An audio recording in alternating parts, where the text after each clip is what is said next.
자, 민주당하고 정부가 이 코로나 관련해서 손실보상, 자영업자 손실보상 제도와 방안을 논의하겠다고 24일 날 저녁에 삼청동 총리 공간에서 모였습니다. 근데 홍남기는 안 왔어요. 감기 걸렸다고. 코로나 아닙니까? 코로나 검사해야지. 홍감기. 예. 그냥 웃겨서요. 홍남기 꼬장 부린 거예요. 전날 술 먹었네. 생각해봐봐. 이 중요한 자리에 가장 중요한 장관이 안 와. 무슨 뜻이겠냐고. 칭병하여. 여기 굉장히 중요하거든. 그 역사적으로 보면은 역사적 사건에 그런 경우가 많아요. 내가 가기 싫으니까 가장 먼저 핑계대는 게 아프다는 거예요. 네. 이분이 이렇게 중요한 자리에 총리도 모이고 예를 들면 정세균 총리, 네. 이낙연 대표, 김태년 원내대표, 홍익표 정책위 의장, 청와대 유영민 대통령 비서실장, 김상조 정책실장, 최재성 정무수석 이렇게 오는 자리야. 별들이 오는 자리야. 나 안 가 아프다고. 얼마나 아프길래 그 정도면요. 병원에 입원해야 돼. 혼수 상태해야 된다고. 보통 이제 휠체어 타고 와야죠. 그러면 두 가지를 이야기할 수 있는 거야. 내가 없는 틈을 타서 처리하셔요. 일 수도 있지만 대략 이런 자리에 안 온다는 것은 나 마음에 안 든다 이런 이야기잖아요. 이 사람 내가 봤을 때 윤석열보다 더한 사람이에요. 진짜. 저는 좀 화가 나는 게 왜 기재부가 나라 살림을 결정을 합니까? 기재부는 16개 정부 부처 중에 하나예요. 그러니까 청와대 머리 꼭대기에서 된다 안 된다를 판단하는 자리가 아니란 말이에요. 판단은 정치가 하는 거고 행정은 집행을 하는 거예요. 근데 왜 판단까지 하려고 해요? 그러니까 홍남기 장관의 태도에서 저는 불쾌하고 화가 나는 지점이 바로 거기거든요. 만약에 정해져 있는 절차, 그 어떤 정책에 대해서 집행하는 과정에서 문제가 생겨서 이거는 고쳐주십시오 하는 거라면 얼마든지 그냥 받을 수 있죠. 근데 국민이 필요하다고 하고 정치적으로 판단을 내린 사안에 대해서 왜 공무원 나부랭이가 반대를 하고 지랄이야. 그냥 까라면 까는 게 공무원이에요. 아니 공무원들이 들으면 기분 나쁘겠죠. 근데 그게 지금 행정부가 디자인된 원래 기본 원리 아닙니까? 아니, 그리고 공무원 시험 보는 애들 그러려고 들어간다고 해요. 그렇죠. 그러니까 공무원들이 자기 어떤 그 부임지에 가서 제일 먼저 하는 게 뭡니까? 업무 매뉴얼을 보는 거 아닙니까? 업무 매뉴얼을 정말 사전 들여다보듯이 속속들이 파고드는 이유가 책임 안 지려고.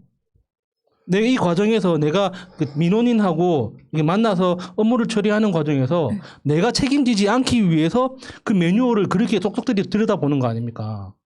그러니까 홍남기도 장관이고 공무원이면 공무원답게 시키면 시키는 대로 하면 되는 거예요. 그게 법에 저촉만 안 되는 거라면. 근데 왜 자기가 스스로 정치적 판단을 하고 자기 스스로 움직입니까? 근데 그럼에도 불구하고 본인이 이제 고위 공무원으로 올라가면서 홍남기 같은 경우에는 기재부가 그렇습니다. 스펙 좋고 성적이 되면은 해외로 유학도 보내주고 한단 말이에요. 나라 돈으로. 홍남기 그런 케이스예요. 본인이 와서 내가 이만큼 공부했고 경제에 대해서 이만큼 알아서 대통령이 나를 부총리로 임명까지 했어. 장관이야. 니들보다 내가 더 많이 배웠고 더 많이 아는데 자꾸 뻘소리들 하지 말라고. 말이 안 통하니까 아씨 나 오늘 안 가. 이게 지금 중2가 하는 짓이지. 나라를 이게 주무부처 장관이기 때문에 우리 중2 홍남기 선생님께서는 주무부처 장관이 안 가면 논의하는데 알맹이가 없잖아요. 결정적으로 기재부가 이것에 대해서 전향적으로 이루어지도록 노력하겠다는 답이 안 나오면 나머지 분들이 모여있는 의미가 사실상 별로 없는 거예요. 네. 이건 법으로 굳이 꽉 정할 것도 없는 거잖아요. 물론 이제 이걸 이제 법으로 만들겠다는 건데 네. 기재부에서 자영업자분들 굉장히 어려우니까 이거를 아예 법으로 손실 보상하는 걸 확정시키겠다는 건데 뭐 나라의 재정은 화수분이 아니다 이런 식의 표현을 했잖아요. 홍남기 부총리가. 네. 그러니까 내가 없으면 잘 돌아가는 참 보자로 꼬장 부리는 거라고. 아프다는 얘기가 어디서 나옵니까? 보통 우리 같은 사람들도 몸살 기운이 있어도 방송으로 나오잖아요. 내가 방송 빠지는 경우는 거의 없잖아요. 진짜 아프지 않은 이상. 두 번 빠진 거 기억나네요. 그건 진짜 아픈 거야. 예. 그걸 또 기억해. 그때 우리끼리 방송하느라고 정말 쫄았었거든요. 아 맞다. 근데 국가의 이런 걸 결정하는데 그렇다는 것은 민주당이건 이낙연 대표건 정세균 총리건 심하게 표현하면 이 사람은 약간 모자라 보여요. 예. 대통령의 빽이 있다고 생각하는 건데 대통령은 홍남기가 재정을 건전하게 유지하는 목적으로 그 자리에 앉힌 것 같아요. 그럼 눈치라는 게 있으면 재정을 건전하게 쓸 때 재정을 더 확장 재정해가지고 좀 빚을 낼 때 융통성이 없이 계속 꼬장만 부리고 있는 거야. 고관지기만 역할을 하고 있는 예. 거야. 다른 거를 밖으로 끌어와가지고 덮을 생각을 하지 않고 더 안 나가게만 만들고 있는 거예요. 그러니까 정부 재정이라는 게 정부 재정이 건전하다라는 그 말이 국민들은 나자빠지더라도 정부 곳간만 튼튼하면은 배부르면 그게 건전한 겁니까? 아니 정부 그 국가 부채만 45% 유지하면 뭡니까? 뭐해요?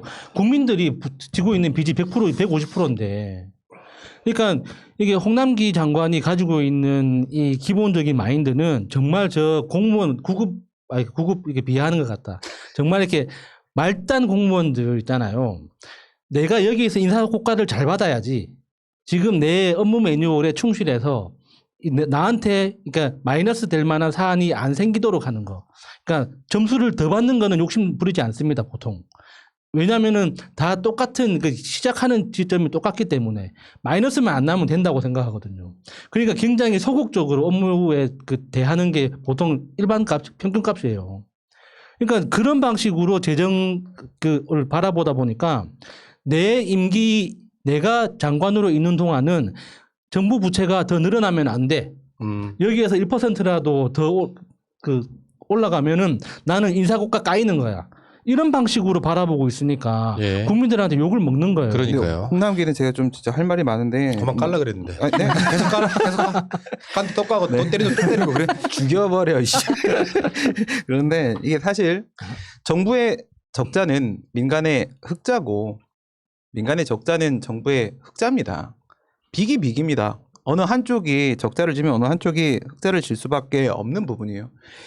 그런 상황을 좀 알아줬으면 좋겠고 그다음에 이번에 몸살 감기로 오지 않은 부분은 저는 이 사태를 보면서 윤석열이 또 떠올랐습니다. 또 오버랩이 됐습니다. 상당히 비겁하다는 거예요. 뒤에 숨어가지고 공개적으로 언론을 통해서 이런 식으로 계속 얘기를 하는데 징계위원회에도 한 번도 출석하지 않고 뒤에 숨어 있었던 윤석열, 법원에도 한 번도 출석하지 않고 뒤에 숨어 있었던 윤석열. 지금 홍남기 기재부 장관이 하고 있는 행동이 뭐가 다릅니까? 그러니까 기재부 1차관이라는 작자가 진짜 별것도 안 되는 차관 주제에 총리가 하는 얘기에 대해서 대놓고 항명을 해야 되는 거 아닙니까? 아 맞아 그랬었다. 차관이 네. 기재부 차관이. 홍남기 당신이 그런 짓을 하니까 차관도 버르장머리가 없어지는 겁니다. 지금 조직의 규율이라는 게 행정 조직이 어떻게 굴러가야 되는 겁니까? 그런데 다 필요 없고 당신이 이런 말을 했어요. 이런 걸로 손실보상해주는 나라는 없다. 여기 있습니다. 법률을 제정하는 거 입법을 한다라고 해야지 당신한테 허락 맡으려고 할 생각 하나도 없어요. 당신은 그냥 시키는 대로 하세요. 아무것도 아닌 사람이잖아요. 까놓고 얘기해서. 아니 근데 그게 그렇게 보상해준 나라가 없다고요? 뭔 말도 안 되는 바로 옆에 거짓말일까요? 일본이 있는데. 제가 이거를 그래서 우리나라 법률을 가지고 보면요. 여기저기 뭐 방송에서 얘기하는 건 그냥 우리나라 대한민국 헌법 23조 3항인데 공공 필요에 의한 재산권의 수용이나 사용이나 제한 그에 대한 보상은 법률로 하되 정당한 보상금을 지급해야 된다라고 합니다. 여기서 간단한 거 공공 필요라가 뭐냐면 공공은요. 공익을 목적으로 하는 거예요. 전체 이익을 목적으로 하는데 필요라는 것은 이익 형량을 해서 어쩔 수 없이 집합금지 명령을 내리고 영업시간을 제한하고 해야 되는 이걸 해야 되는 상황까지 발생했다면 국민의 재산권을 법률로 제한할 수 있고 제한을 하는 대신에 그에 따른 보상은 국가가 해준다는 겁니다. 이거는 우리가 얘기하는 행정상의 손해배상, 국가가 잘못해서 도의적으로 책임을 지는 문제가 아니라 국가에게는 아무 잘못이 없지만 집합금지 명령이나 이런 것들을 하는 데 있어서 감염병 예방법 근거로 해서 아무 잘못이 없지만 어쨌든 전체 이익을 위해서 누군가 국민 또는 집단이 희생을 했기 때문에 그 전체 이익은 전체 국민의 세금을 통해서 그들에게 보상해 주는 것이 당연하다는 것입니다. 네, 손실보상 이렇게 귀에 쏙쏙 들어오게 이야기를 하는데도 네, 왜 못 알아들어? 그러니까 이게 이런 거지. 전 국민 재난지원금은 1차로 끝내야 돼. 홍남기 생각이에요. 그런데 아주 특별한 경우였어. 홍남기 생각이에요. 근데 그 당시에도 전 국민 재난지원금 논란이 있을 때 마치 모든 국민한테 뭐 돈을 줬잖아요. 예. 그러면 나라가 망할 것처럼 떠들었던 세력 지금 어디 있어? 똑같은 논란이 되풀이되는 건 난 말이 안 된다고 생각하는 것이고 비용이라는 게 다시 한 번 말씀드리지만 대한민국 세계 10위권 안에 드는 경제 선진국입니다. 경제 선진국이 뭐해? 돈을 많이 국가 전체적으로 벌어들여. 근데 사실 부자들한테 세금 많이 못 걷는 건 이명박 이후에 못 걷고 있어. 그러니까 세금이 더 필요할 것 같으면 분명히 세금을 더 걷어야 돼. 부자들한테. 부자 감세라는 것을 아직도 원상복구 못하고 있다고. 이런 것들이 궁극적으로 말하면 두려운 거죠. 기존의 틀이 깨지는 게 싫은 거고. 증세? 어떤 정권도 증세를 공공연하게 정책으로 내걸기 좀 부담스럽죠. 그러니까 이제 그 부동산 보유세나 종부세 같은 걸 보면은 구간을 막 세밀하게 나누잖아요. 원래 있던 것보다 예, 더 세밀하게 예. 나눠가지고 어떻게든지 막 쥐어짜서 걷어보려고 하는데. 그러니까 지금 이 생각은 그렇습니다. 전체적으로 보면 국가는 돈을 벌었어. 누군가는 돈을 벌었어. 예. 세금이 더 나올 때는 현실적으로는 없어. 그러니까 이걸 갖고 더 세금을 덜 거두려고 사실은 기재부는 세금을 더 거둬야 되는 부서야. 기재부가 원래. 그래서 국세청이 그 안에 있는 거예요. 네. 네. 근데 그 세금을 더 걷기는 싫고 결국은 부자들에 쥐어짜야 되니까. 그러니까 이런 식으로 못 나눠주겠다라고 버티는 거죠. 그러니까 일시적으로 한 번은 줄 수 있지만 이걸 법으로 정해가지고 아주 제도화시켜서 나눠주는 건 못해. 이건 멍청한 짓이죠. 아니 근데 이거는요. 지금 이 공익사업을 위한 토지 등의 취득 및 보상에 관한 법률이라는 게 있는데 거기 70조에 뭐라고 돼 있냐면 똑같은 게 있어요. 영업을 휴업하거나 폐업하면 손실을 보상한다. 농업에 발생한 손실 이거랑 똑같은 상황이고요. 우리나라에서도 하고 있고 감염병 예방법에는 이런 규정이 있어요. 손실보상 규정이 있는데 이 감염병으로 인해서 의료기관이 업무를 정지하게 되면 거기에 손실을 보상해 준다라고 돼 있어요. 근데 이 영업정지랑 이 영업정지랑 무슨 차이가 있냐고요. 예. 그러니까 간단히 이제 마무리하면 자영업자 수백만 명한테 지원해줘도 나라 안 망해. 예. 전국민 재난지원금 모든 국민에 줬지만 나라 안 망해. 해봤잖아요. 두려운 길을 가봤잖아. 아 근데 정말 화나지 않습니까? 아니 마스크는 의무적으로 쓰라며.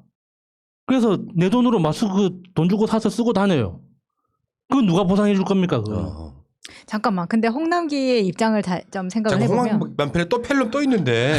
조금 1분만 더. 왜냐하면 적당한 조인트는 필요합니다.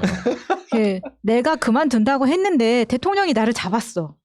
그럼 다 된 거 아니야? 니들 왜 내 말 안 들어? 대통령의 뜻이 곧 나의 뜻이야 라고 홍남기는 착각하고 있지 않을까라는 생각이 듭니다. 예. 아주 훌륭하신 분석이세요. 답했어요? 네. 넘어가겠습니다.